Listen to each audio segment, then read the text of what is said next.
We're making lasagna from scratch, and I'm talking sauce, cheese, and pasta. So start off with the sauce. I'm using a pound of ground beef, this funky little tool, browning it. Then you want to add in a little bit of salt.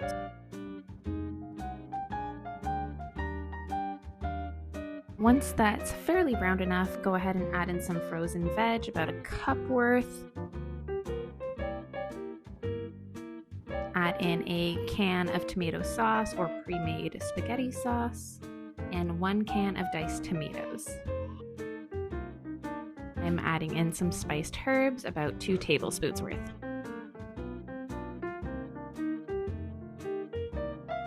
Pressure cook for 45 minutes on high, and while that's going, let's get going on our pasta. So 1.5 cups of flour, 2 eggs,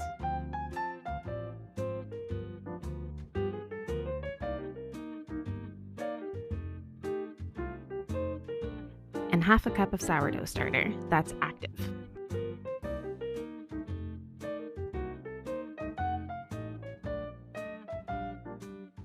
Go ahead and mix that with your dough hook until it forms a nice ball. Then you're going to spray some cooking oil on some saran wrap and wrap that up and leave it aside until you're ready to pass it through your pasta maker.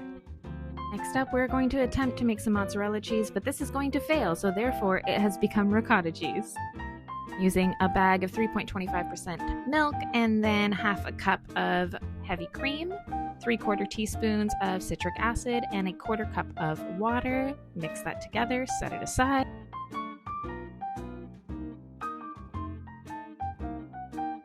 Next up, I'm going to use a tablet of this rennet and dilute it in 1/4 cup of water.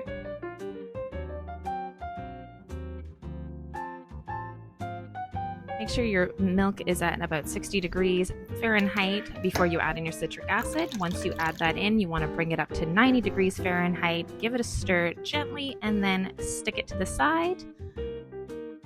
Once that's done, you're going to add in your rennet, give that a quick little stir, and then cover it and leave it aside for about 5 minutes.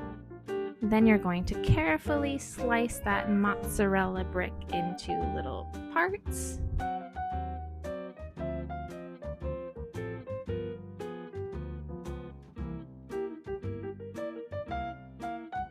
Then you want to bring that all up to about 110 degrees Fahrenheit, cover it, set it aside, and then you'll be ready to add in your 1/8 cup of salt. Then you're going to increase the heat until it's just warm enough to start forming your mozzarella balls. This totally failed for me. I made it too hot, so the curds just kind of split apart. Therefore, we are making ricotta. So I'm passing this through a cheesecloth, and I'm just going to strain that up and pop it in a bowl once it's done. So cheese making does not always work out, but there is always an alternative, so no waste occurred here. Side note that it still tastes delicious.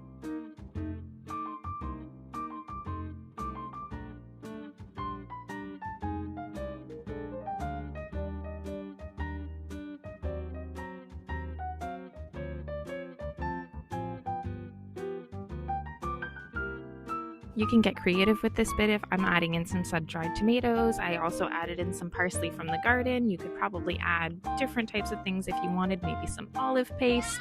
Up to you.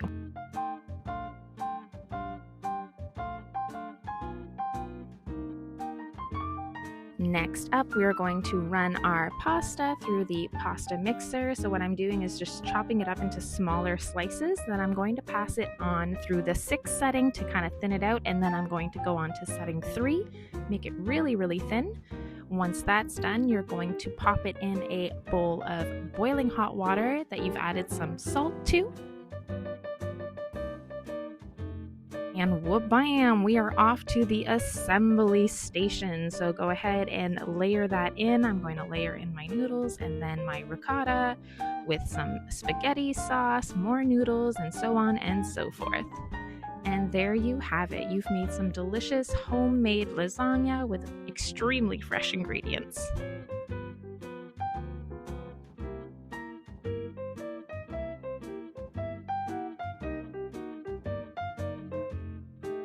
If you'd like to see more content, like and subscribe. See you next time.